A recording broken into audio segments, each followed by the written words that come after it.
Assalamualaikum warahmatullahi wabarakatuh. Oke guys, kali ini kita mau ngebahas perihal pesangon.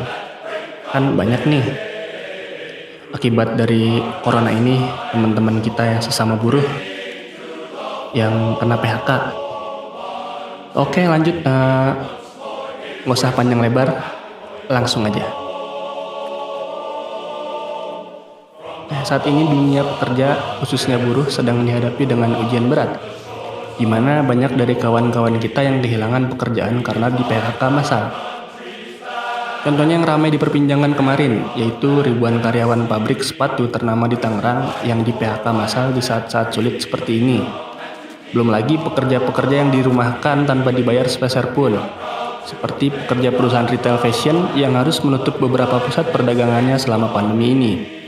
Lalu bagaimana dengan kita yang masih bekerja saat ini? Baik bekerja dari rumah ataupun yang harus datang ke tempat kerjanya. Apakah nasib kita akan sama seperti yang sudah terjadi sebelumnya? Kemungkinan terburuk dari sebuah resesi ekonomi bagi buruh adalah di PHK oleh perusahaannya yang tidak mampu bertahan di masa-masa sulit. Kehilangan pekerjaan yang sebagai mata pencarian pasti berefek pada kehidupan pribadi yang akan semakin terasa berat. Terlebih jika tidak ada pesangon yang diberikan perusahaan sebagai uang pisah untuk kita yang selama ini bekerja. Bila kondisi terburuk ini terjadi, maka kita harus mempersiapkan dengan matang bagaimana langkah ke depannya untuk terus menyambung hidup setidaknya dalam masa peralihan dari bekerja menjadi tidak bekerja. Persiapan yang paling utama adalah mengenai hak kita sebagai pekerja apabila kita terkena dampak PHK oleh perusahaan, dan hak yang paling utama ialah uang pesangon. Tolong diingat, uang pesangon. Pesangon sendiri adalah uang yang diberikan pemberi pekerja atau pemberi kerja pada pegawainya sehubungan dengan berakhirnya masa kerja atau terjadi pemutusan hubungan kerja. Adapun di Indonesia sendiri sudah diatur dengan Undang-Undang Ketenagakerjaan Nomor 13 Tahun 2003 Bab 12 tentang PHK Pasal 156 dan selanjutnya. Besaran pesangon yang diberikan pemberi kerja tergantung dari cara bagaimana PHK itu terjadi. Ada istilah 1 PMTK dan 2 PMTK.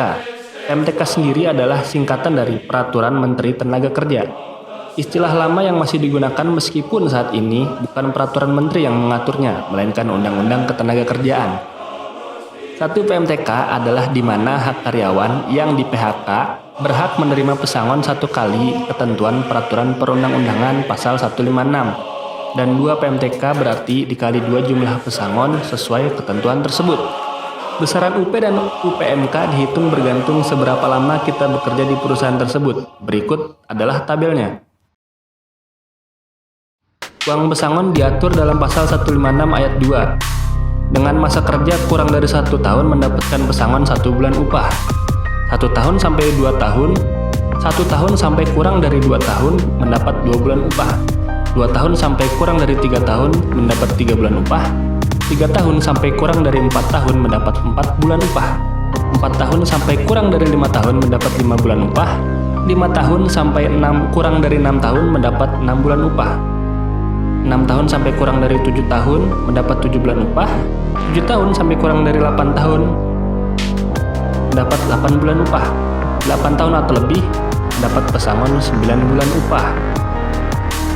Lalu uang penghargaan masa kerja dalam pasal 156 ayat 3. Masa kerja 3 tahun sampai kurang dari 6 tahun mendapat pesangon 2 bulan upah. 6 tahun sampai kurang dari 9 tahun mendapat 3 bulan upah. 9 tahun sampai dengan kurang dari 12 tahun mendapat 4 bulan upah.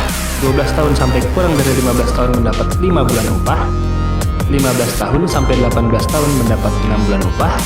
18 tahun sampai 21 tahun mendapat 7 bulan upah. 21 tahun sampai 24 tahun mendapat 8 bulan upah, dan 24 tahun atau lebih mendapat pesangon 10 bulan upah. Sedangkan ketentuan mengenai uang penggantian hak pasal 156 ayat 4 adalah 1. Cuti tahunan yang belum diambil dan belum gugur. 2. Biaya atau ongkos pulang untuk pekerja atau buruh dan keluarganya di tempat di mana pekerja atau buruh diterima bekerja. 3. Penggantian perumahan serta pengobatan dan perawatan ditetapkan 15% dari uang pesangon dan atau uang penghargaan masa kerja bagi yang memenuhi syarat. 4. Hal-hal lain yang ditetapkan dalam perjanjian kerja, peraturan perusahaan atau perjanjian kerja bersama. Setelah kita mengetahui ketentuan tersebut, berarti kita dapat menghitung sendiri uang pesangon yang akan kita dapat bila terjadi PHK. Selanjutnya, untuk mengetahui jumlah PMTK yang didapat bergantung pada apa yang menyebabkan terjadinya PHK, dan ini ketentuannya sesuai pasal yang berlaku. Tolong dicatat dan didengar. 1 kali PMTK dengan ketentuan pasal 161 ayat 1 dan 3. Jenis PHK-nya yaitu karyawan melanggar perjanjian kerja, peraturan perusahaan, atau perjanjian kerja bersama.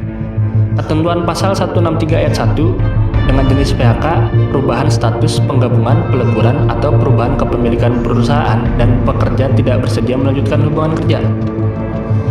Pasal 164 ayat 1 dan 2, perusahaan tutup akibat mengalami kerugian terus-menerus selama 2 tahun atau akibat keadaan memaksa.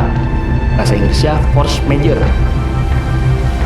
Lalu ketentuan pasal 156 dengan jenis PHK yaitu perusahaan failing, bangkrut.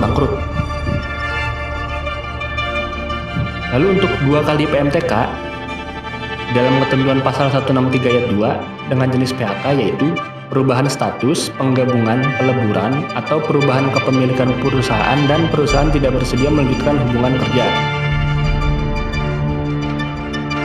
Lalu di pasal 164 ayat 3, jenis PHK-nya yaitu perusahaan melakukan efisiensi.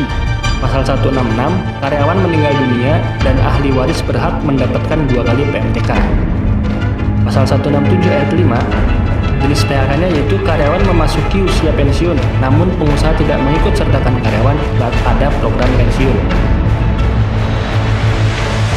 Lalu pasal 169 ayat 1 dan 2, jenis PHK-nya yaitu putusan Lembaga Penyelesaian Perselisihan Hubungan Industrial atau LPPHI karena pengusaha melakukan 1. Menganiaya, menghina secara kasar dan mengancam pekerja. 2.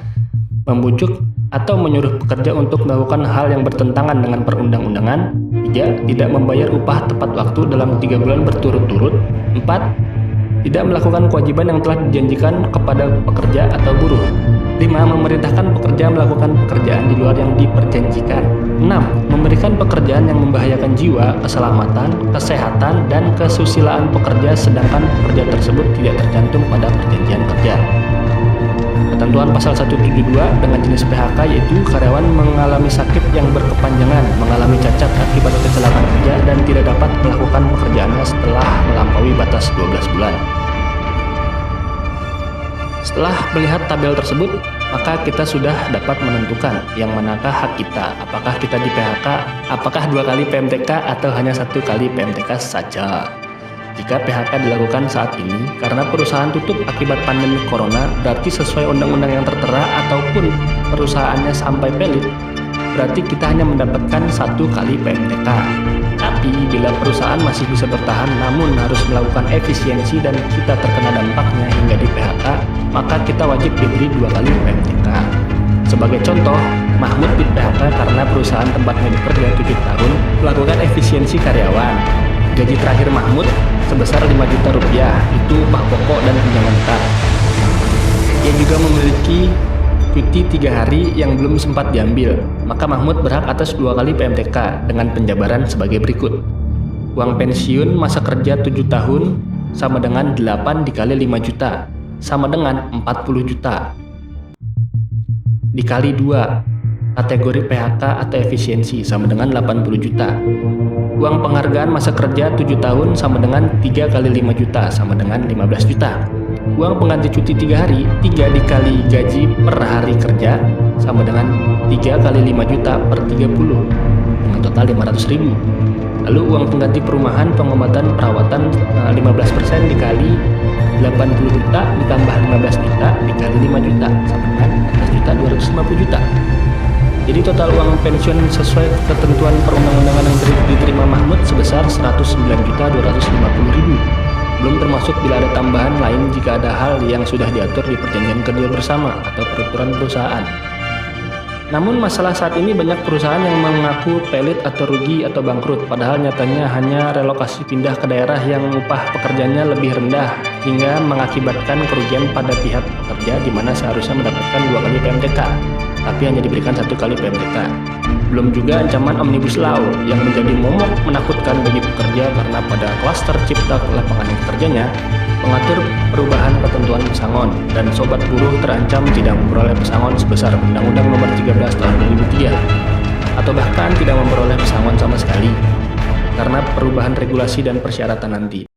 Demikian hal yang dapat kami sampaikan kali ini. Mohon maaf apabila ada kesalahan. Bila ada pertanyaan, kritik, atau saran silakan tulis di kolom komentar. Jangan lupa like, komen, dan subscribe. Terima kasih. Wassalamualaikum warahmatullahi wabarakatuh. Hidup buruh, one word, one voice, solidarity. Oh yeah.